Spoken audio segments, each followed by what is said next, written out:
Television కి స్వాగతం.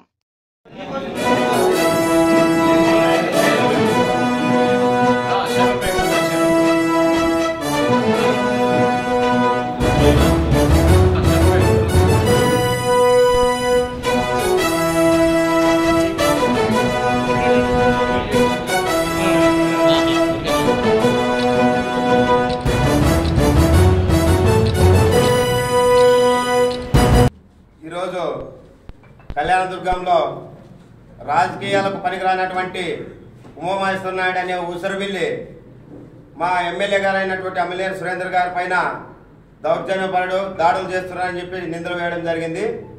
ఆ వ్యక్తికి చెప్తున్నాను, చంద్రబాబు నాయుడు గారు కళ్యాణదుర్గంలో ఉన్నటువంటి ప్రజలు నువ్వు రాజకీయాలు పనికిరావురా, నువ్వు ఇంట్లో కూర్చో అని చెప్పేసి స్పష్టంగా కూడా తీర్పు ఇవ్వడం జరిగింది. ఎన్నో రకాలుగా సురేంద్రబాబు అన్న గారు కళ్యాణదుర్గానికి వచ్చిన రోజు నుంచి కూడా గత 4 నెలలుగా ఎన్నోసార్లు దాడులు చేయించడం జరిగింది. ఈ విధవ ఉమామహేశ్వర నాయుడు అనే విధవ సురేంద్రబాబు గారి పైన వారి కుటుంబ సభ్యుల పైన 4 సార్లు దాడులు చేయడం జరిగింది. ఒకసారి సురేంద్ర అన్న గారి సమక్షంలోనే మా సోదరుడి పైన దాడులు చేశాడు ఉమామహేశ్వర నాయుడు వ్యక్తులు. అదేవిధంగా బెస్తరపల్లి గ్రామంలో సురేంద్ర గారి మేనల్లుడు అయినటువంటి ధర్మతేజ గారి పైన వాహనం పైన దాడి చేశారు. తన సొంత కుమారుడు పైన ఎంఆర్ఓ ఆఫీసు పోలీస్ స్టేషన్ ఎదురుగా రాళ్లతో దాడి చేశారు. ఈ దాడులన్నీ ఎవరు చేసినది కళ్యాణదుర్గం ప్రాంతంలో అందరికీ కూడా తెలుసు. మంచి మనసు ఉన్న వ్యక్తి కాబట్టి వారి పైన దాడులు పోవద్దండి, మనం అభివృద్ధి కోసం కళ్యాణదుర్గంకి వచ్చారని చెప్పేసి మా మనసున్న మారోజు మా ఎమ్మెల్యే గారు సురేంద్రబాబు గారు మమ్మల్ని కోరడం జరిగింది. గలాటలు మనకు ముఖ్యం కాదు, అభివృద్ధి సంక్షేమం మన ముఖ్యం, మనం దానిపైన పోదాం, కానీ మీరు ఎటువంటి ప్రతి దాడులు చేయొద్దని చెప్పేసి మాకు సర్ది చెప్పడం జరిగింది.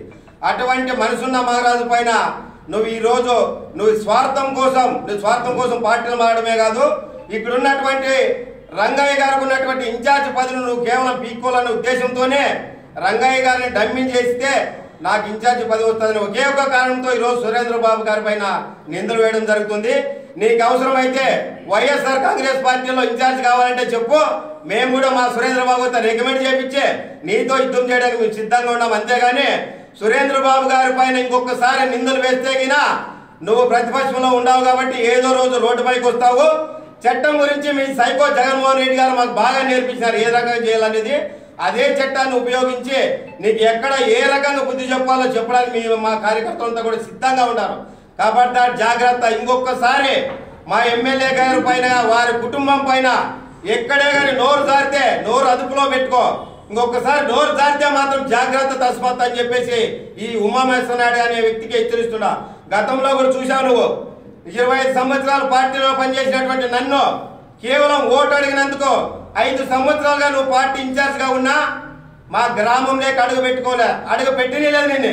అది నా కెపాసిటీ, గుర్తు పెట్టుకో. ఎమ్మెల్యే గారు మాకు గుండెకాయ ఉన్నట్ల కళ్యాణదుర్గం ప్రాంతాన్ని అభివృద్ధి చేయడానికే ఇక్కడ వచ్చాడు. ఆయన గెలుకనే కలెక్టర్ను బైర్వంతిప్పు తీసుకొని పోయినాడు. మీ జగన్మోహన్ రెడ్డి 4 సార్లు వచ్చి తప్పుడు కుదురు కూర్చిపోయినాడు. బైర్వంతిప్పు ప్రాజెక్టుకి నీళ్ళు ఇస్తాను ఎక్కడ ఇచ్చారా మీరు? తప్పుడు ప్రభుత్వం ఇది, తప్పుడు నాయకులు మీరు, తప్పుడు ప్రభుత్వం, తప్పుడు పార్టీ. ఇంకొకసారి మీరు కానీ మీ పార్టీ నాయకులు కానీ మా ఎమ్మెల్యే గారి పైన ఎటువంటి అవాంఛనీయ సంఘటనలు జరిగేదానికి ప్రయత్నం చేసినా, అనుచిత వ్యాఖ్యలు చేసినా ఖబర్దార్ జాగ్రత్త అని చెప్పేసి తెలుగుదేశం పార్టీ తరఫున మీ అందరికీ కూడా డిమాండ్ చేస్తున్నాం. ఉమామహేశ్వర నాయుడు గారు ఎమ్మెల్యేగా ఆయనకి చంద్రబాబు నాయుడు గారు ప్రత్యేకంగా ఉన్న హనుమంతరాయ్ చౌదరి కాదని సీటు దక్కించుకున్నారు. అలాంటప్పుడు అందరూ అంటే టీడీపీ ఉమ్మడి మొత్తం అంతా సీనియర్లతో పాటు అందరూ కలిసి పనిచేసినా కూడా నువ్వు గెలవలేకపోయిన పెదవి నువ్వు, చవటవి నువ్వు. ఈరోజు కేవలం 2 నెలల్లోనే మన అమలేరు సురేంద్ర అన్న గారు, మా ఎమ్మెల్యే గారు ప్రజా ఆదరణతో ప్రజలందరినీ మెప్పించి గెలిచి ఈరోజు అన్నగారు ఎమ్మెల్యేగా కళ్యాణదుర్గంకి ఆ వర్ణదేవుడు కూడా ఆయనకి ఆకర్షితులై కళ్యాణదుర్గంలో వైసీపీ నీచ పాలనంతా రోడ్డు పాలన కొట్టుకుపోయింది. ఈరోజు ఆ వర్ణదేవుడు కూడా ఆయనకి స్వాగతం పలికింది. అలాంటి సమయంలో టీ సర్కిల్లో అన్నగారు ఏం చెప్పారు, గెలిచినా కూడా ఆయన ఎక్కడా మర్చిపోలే, గర్వపడలే.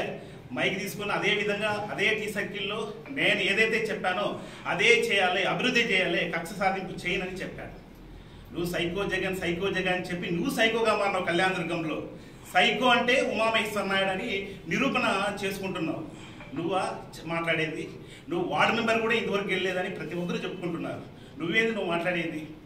ఉమామహేశ్వర నాయుడు ఒకటే చెప్తున్నావు, నీచ రాజకీయాలు వదిలే. నీకు దమ్ము ధైర్యం ఉంటే నువ్వు వైసీపీలో ఇన్ఛార్జ్గా తెచ్చుకొని మా అన్న దగ్గర నువ్వు పోటీ పడు, అంతేగాని ఇట్లా నీచ రాజకీయాలు చేయొద్దు అని ఇంకొకసారి మనం చేసుకుంటున్నాం.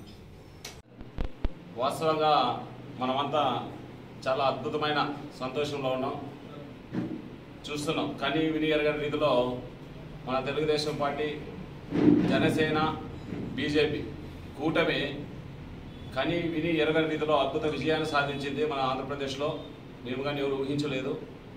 ఇటువంటి విజయాన్ని అందించిన ఆంధ్ర రాష్ట్ర ప్రజలకు, మరీ ముఖ్యంగా మా కళ్యాణదుర్గం నియోజకవర్గ ప్రజలందరికీ ప్రత్యేక ధన్యవాదాలు, అభినందనలు. వాళ్ళందరికీ నిజంగా పాదాభివందనాలు చేస్తున్నాం. ఎందుకంటే సురేంద్రబాబు అన్న కళ్యాణదుర్గం నియోజకవర్గానికి రావడం అనేది కళ్యాణదుర్గం నియోజకవర్గం ప్రజలు చేసుకున్న అదృష్టం.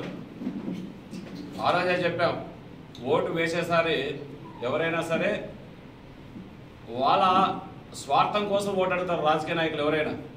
కానీ మనం ఓటేసేది మన అభివృద్ధి కోసం అనేసి ప్రజలు నమ్మారు కాబట్టి దాదాపు 37,734 ఓట్ల మెజార్టీతో గెలిపించారు. అందుకనేసి మరొకసారి కళ్యాణదుర్గం నియోజకవర్గ ప్రజలందరికీ ప్రత్యేకంగా ధన్యవాదాలు తెలియజేసుకుంటున్నాం.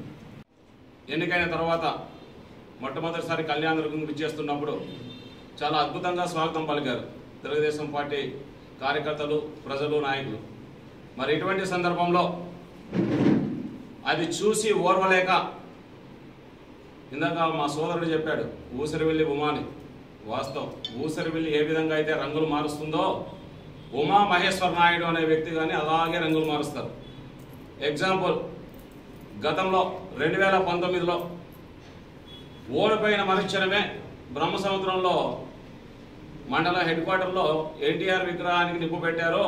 నేను మొదటి రోజే పోయి వైకాపా దుర్మార్గాల్ని నేను ఎదుర్కొంటున్నాను అని చెప్పిన వ్యక్తి ఈరోజు కేవలం గెలిచిన తిరుగు రోజే ఎవరు దాడి చేశారో తెలియదు కానీ తెలుగుదేశం పార్టీ వాళ్ళు నా పైన దాడి చేశారు అని ప్రచారం చేసుకుంటున్నాడు. మాకు ఇప్పుడు అనుమానం వస్తుంది, కేవలం సింపతి కోసం ఆ రోజు ఎన్టీఆర్ విగ్రహానికి నీవే తగలబెట్టించి ఆ రోజు ఉదయమే వెళ్ళి ఒక ప్లాన్ ప్రకారం నువ్వు నీ మీద సింపతి క్రియేట్ చేసుకున్నావేమని మాకు అనుమానం వస్తుంది. ఈరోజు నువ్వే చేసావేమో ఆ రోజు. అంటే ఓడిపోయినా తిరుగు రోజే బ్రహ్మసముద్రంకి వెళ్ళి ఎన్టీఆర్ విగ్రహాన్ని నిప్పుపెట్టింటే నేను పోరాటం చేశాను, ఈ వైకాపా గూండాలు వీళ్ళు అన్యాయాలు అక్రమాలని మేము ఖండిస్తున్నామని చెప్పావు. సేమ్ అదే విధంగా చూస్తే ఈరోజు ఈ దాడి కానీ మీ అనుచరులతో మీరే చేయించుకొని సింపతి క్రియేట్ చేసుకోవడానికి మీరు వ్యూహం పన్నారేమో అని మాకు అనుమానం కలుగుతోంది. మరి తెలుగుదేశం పార్టీ నాయకులు ఎవరైనా సరే, కార్యకర్తలు కావచ్చు, ఎవరైనా సరే దాడులు చేసింటే మీ ఇంట్లో సీసీ కెమెరాలు ఉన్నాయి కదా, ఆ సీసీ ఫుటేజీలు బయటకు పెట్టేసి ఎవరు దాడి చేశారో చెప్పొచ్చు కదా. ఏ సంఘటన జరిగినా అమ్మినేని సురేంద్రబాబు గారు వాళ్ళ మేనల్లు వాళ్ళపైన ఏదో విధంగా బురద జల్లాలని నువ్వు ప్రయత్నం చేస్తున్నావు. దానికి మచ్చుక్కే నీకు కొన్ని ఉదాహరణలు చూపిస్తాను మీకు. ఎందుకంటే ఎవరు ప్రజాస్వామ్యబద్ధంగా వ్యవహరిస్తున్నారు, ఎవరు ప్రజాస్వామ్యాన్ని అపహాస్యం చేస్తున్నారు అనే దానికి నిదర్శనం. మనకు ఎన్నికల కోడ్ అమల్లో వచ్చిండేది ఏప్రిల్ 18. అదే రోజే 12వ వార్డు ఎర్నాల వీధిలో మేము ప్రచారం చేస్తూ ఉంటే విత్ పర్మిషన్, మేము పర్మిషన్ తీసుకుని ప్రచారం నిర్వహిస్తుంటే ఆ రోజు ఉమామహేశ్వర నాయుడు వ్యక్తికి సంబంధించిన ప్రచార రథాన్ని అడ్డం పెట్టి ఆ ప్రచార రథాన్ని కానీ మేము చాలాసేపు రిక్వెస్ట్ చేసుకొని పక్కకు తీసుకెళ్ళాలంటే మాకు ఇబ్బంది పెడుతున్నారని కావాలని చెప్పేసి అడ్డు తరలించడానికి ప్రయత్నం చేసేసి మేము ముందుకు వెళ్ళి ఇదే విధంగా వీళ్ళు గొడవ పెట్టుకుని అనుకొచ్చిన మాకు గొడవతో సంబంధం వద్దు, మాకు గొడవలు అవసరం లేదు, మాకు ప్రచారం ముఖ్యమని మేము ముందుకు వెళ్తా అంటే వెనక నుంచి కానీ దాదాపు 100 మందిని పిలుచుకొని వచ్చి నా పైన దాడి చేశారు. ఆ రోజు మీకు ప్రజాస్వామ్యం గుర్తుకు రాలేదా?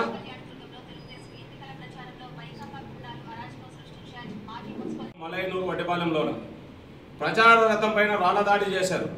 ఆ రోజు ఒక బాలునికి గాయమైంది, చూసారా? ఆ రోజు కానీ మీడియాలో వచ్చింది కదా. ఆ బాలునికి కానీ పెద్ద తలకు దెబ్బ తగిలింది. పొరపాటున ప్రాణం బయట ఎవరు బాధ్యత వహిస్తుండ్రి? ఈ వైకాపా నాయకులు, ఈ ఉమామహేశ్వర నాయుడు గారు కానీ, ఆ రంగయ్య గారు కానీ బాధ్యత వహిస్తుండ్రే. రెండో విషయం. మూడో విషయం, పాలూరు గ్రామంలో కముదూరు మండలం ప్రచారానికి వెళ్తున్న మా అభ్యర్థి అయినటువంటి ఆ రోజు అభ్యర్థి అయినటువంటి ఎమ్మెల్యే మన సురేంద్రబాబు గారు వెళ్తామంటే ఆ రోజు ఎంతమంది దాడి ప్రయత్నం చేశారు. ఆ రోజు మా తెలుగుదేశం పార్టీ నాయకులు కార్యకర్తలు తిప్పుకొట్టారు. అది మీ అందరికీ తెలుసు, మీడియా మిత్రులందరికీ తెలుసు. తర్వాత పోస్టల్ బ్యాలెట్ జరుగుతూ ఉంది మనకు పోలింగ్. ఆ రోజు పోలీస్ స్టేషన్లో స్టేషన్ ఆవరణలోనే పోలీసులు సాక్షిగా వాహనం పైన రాళ్లదాడి జరిగింది. అది కానీ మీడియాలో ప్లేన్ అయింది. వారి మరీ ఎంత సిగ్గులేని వ్యక్తులంటే అసలు ఆ దాడి చేసిన వ్యక్తి కానీ మా పార్టీకి సంబంధం లేదు అని చెప్పేసి వాళ్ళే స్క్రోలింగ్ చేసుకునే పరిస్థితులు వచ్చింది సాక్షులకు. అది వాళ్ళ నీచమైన నైజం. మరీ ముఖ్యంగా పోలింగ్ రోజు అదే మనకు మే 13వ తేదీ పోలింగ్ రోజు బెస్తరపల్లిలో పోలింగ్ బూత్ దగ్గర ధర్మతేజ గారి పైన మనం చూసాం. ఆ రోజు విచక్షణ రహితంగా కారు అద్దాలు ధ్వంసం చేశారు. పబ్లిక్ అందరూ చూస్తుండగా ఈరోజు నీవన్నా రాత్రిపూట్ల దాడి చేశారని నువ్వు ఎటువంటి సాక్ష్యాధారాలు లేకుండా మాట్లాడుతున్నావు. ఆ రోజు పబ్లిక్గా ప్రజలందరి ముందర దాడి చేశారు. దానిపైన ఇంతవరకు ఎటువంటి కేసు నమోదు కాలేదు. మరీ ముఖ్యంగా చెట్టూరులో అయ్యగార్లపల్లి బూత్లో మా తెలుగుదేశం పార్టీ నాయకుడు అయినటువంటి ప్రభాకర్ రెడ్డి గారి కుమారుడు కిరీటి పైన బూత్లో దాడికి ప్రయత్నించి దాదాపు 100 మంది దాకా వచ్చి దాడి చేసే ప్రయత్నం చేశారు మీరంతా. అంటే ఇవన్నీ ఎందుకు చెప్తున్నామంటే దయ్యాలు వేదాలు వల్లించినట్లుగా మీరు ఈరోజు వచ్చి ప్రజాస్వామ్య అవహాస్యం అవుతుంది అని మాట్లాడుతున్నారు. మాకు చేవలేక కాదు, సత్తా లేక కాదు, మేము ప్రజాస్వామ్యంలో చట్టాన్ని గౌరవిస్తున్నాం. మా పైన దాడి జరిగిన ప్రతిసారి మీరు ఎన్నిసార్లు కవ్వింపు చర్యలు చేసినా రెచ్చగొట్టినా మా నాయకుడు అయినటువంటి సురేంద్రబాబు గారు ఒకే మాట చెప్పారు, మనము కళ్యాణదుర్గం నియోజకవర్గానికి కేవలం అభివృద్ధి చేయడానికి వచ్చాము తప్ప దాడులు చేయడానికి కాదు.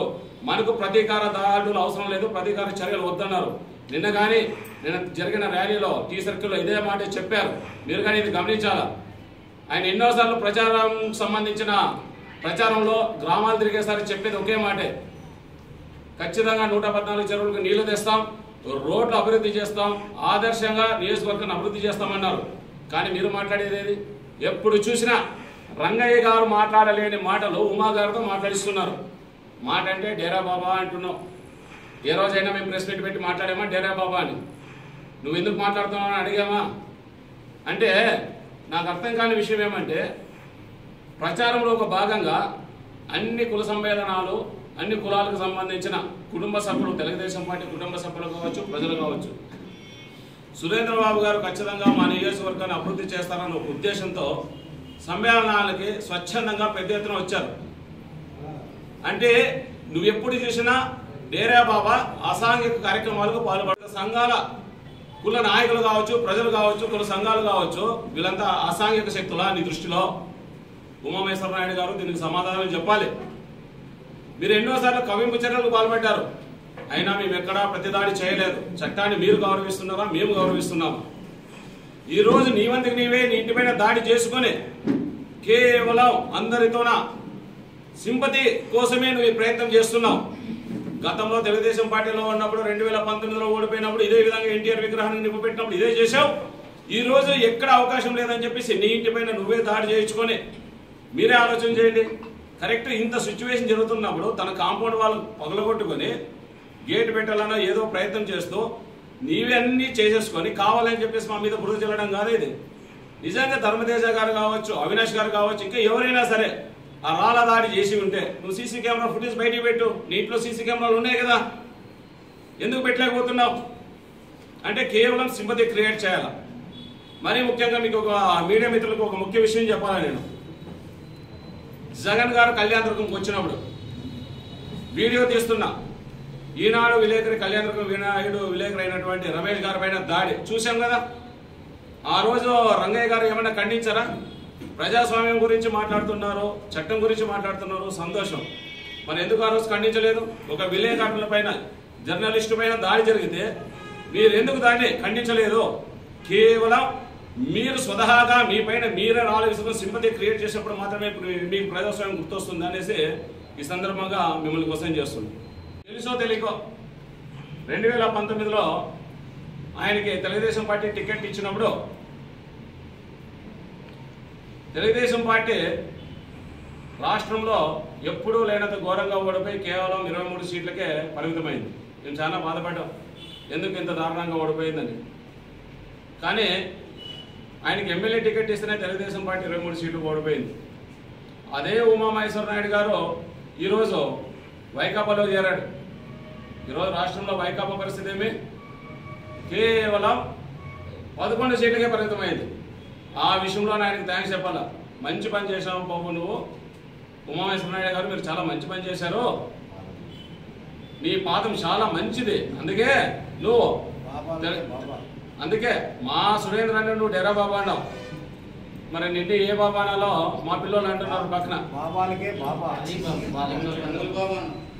కాబట్టి నువ్వు రోజుకొక పగటి వేషం వేసే నిత్యానంద, నువ్వు నిత్యానంద స్వామి ఉన్నట్టు చూసాం కదా మన బెంగళూరులో నిత్యానంద స్వామి రాసలీలు ఏ విధంగా ఉంటాయో నువ్వు ఆ విధంగా చేసే వ్యక్తి. గంటకు ఒక మాట, పూటకు ఒక మాట మార్చే వ్యక్తి. గతంలో జగన్ని సైకో జగన్ రెడ్డి అన్నావు. ఏమి సైకో పోవాలి, సైకిల్ రావాలి, చాలా వీరోచిత పోరాటాలు చేసిన మాట్లాడిన వ్యక్తి చివరికి వచ్చేటప్పటికి అదే సైకోకి ఓటేయమని అడిగావు నువ్వు. గతంలో ఉషమ్మ చెరువు కబ్జా చేస్తుందని చెప్పి రాత్రికి ఎన్ని నాటకాలు చూడండి, అక్కడే టెంట్ వేసి నిద్ర చేసి నేను పోరాటాలు చేస్తున్నాను ప్రజల కోసం అన్న వ్యక్తి అదే పార్టీలోకి పోయినాడు. మరి రోజుకొక పార్టీ మారి రోజుకొక మాట మార్చి నువ్వు ఊసరి వెళ్ళి నిత్యానందవా కాదా? ఇంతవరకు మేము ఏ రోజు కానీ ప్రెస్ మీట్ పెట్టలే, ఏ రోజు మాట్లాడలే. నిజంగా కవింపచర్యలు మీరు ఎన్ని చేసినా ఓపికతో ఉన్నాం. కారణం మా ఎమ్మెల్యే గారు అయినటువంటి సురేంద్రబాబు గారు మాకు చెప్పిన మాట ఒక్కటే, మనము అభివృద్ధి చేసుకోవడానికి వచ్చాం తప్ప వాళ్ళు ఎంత రెచ్చగొట్టినా కవింపచర్యలు పాల్పడినా గొడవలకు పోవద్దండి అన్నాడు. మాకు చేవలేక కాదు, సత్తా లేక కాదు, అన్న వద్దన్నాడు అనేసి మేమంతా కంట్రోల్గా ఉంటున్నాం. దయచేసి చెప్తున్నాం, భవిష్యత్తులో కానీ ఇంతవరకు జరిగిపోయింది. భవిష్యత్తులో కనుక ఇవే కనుక పునరావృతం అయితే మాత్రం చట్టపరంగా ఏ విధంగా అయితే ముందుకు వెళ్ళాలో ఖచ్చితంగా ఆ విధంగా ముందుకు వెళతాం తప్ప ఎవరిని ఉపేక్షించాం. ఎందుకంటే మాకు సైకో జగన్మోహన్ రెడ్డి బాగా చూపించాడు, నేర్పించాడు చట్టాన్ని ఏ విధంగా ఉపయోగించుకోవాలి, చట్టాన్ని ఏ విధంగా మనము. మరీ ముఖ్యంగా మీకు ఒక ముఖ్యమైన విషయం చెప్పాలా, వాళ్ళ ఇంట్లో దాడి ఆయన చేయించుకున్నాడా వాళ్ళ లేకపోతే ఇంకొక వర్గంలో వచ్చి వాళ్ళ వర్గంలో చేశారో మనకు తెలియదు. కానీ అమరావతిలో మాకు దేవాలయం అయినటువంటి ఎన్టీఆర్ భవనం పైన, తెలుగుదేశం పార్టీ ఆఫీస్ భవనం పైన డీజీపీగా వచ్చి అద్దాలు పగులు కొట్టి ఫర్నిచర్ ధ్వంసం చేసి అక్కడున్న సిబ్బందిని గాయపరిచారు. మరి ఆ రోజు వీళ్ళందరికీ ప్రజాస్వామ్యం గుర్తుకు రాలేదా నేను అడుగుతున్నా. ఈ రోజు నీ దగ్గర ఎటువంటి సాక్ష్యాధారాలను బయట పెట్టమని అడుగుతున్నాం. మేము ఆ రోజు సాక్ష్యాధారాలతో పాటు బయట పెట్టాం, అయినా కానీ ఎటువంటి చర్యలు లేవు. కానీ ఈరోజు ఎటువంటి సాక్ష్యాలు లేకనే తెలుగుదేశం పార్టీ వాళ్ళు ఈ విధంగా ప్రవర్తిస్తున్నారని మాట్లాడుతున్నా. ఇది మంచి పద్ధతి కాదు, గుర్తుపెట్టుకో. నీ నీచ రాజకీయం తెలుగుదేశం పార్టీలో ఉన్న మా అందరికీ తెలుసు. కానీ నువ్వు కొత్తగా వైసీపీలో పోయినావు కాబట్టి ఇంకా వాళ్ళకి తెలీదు.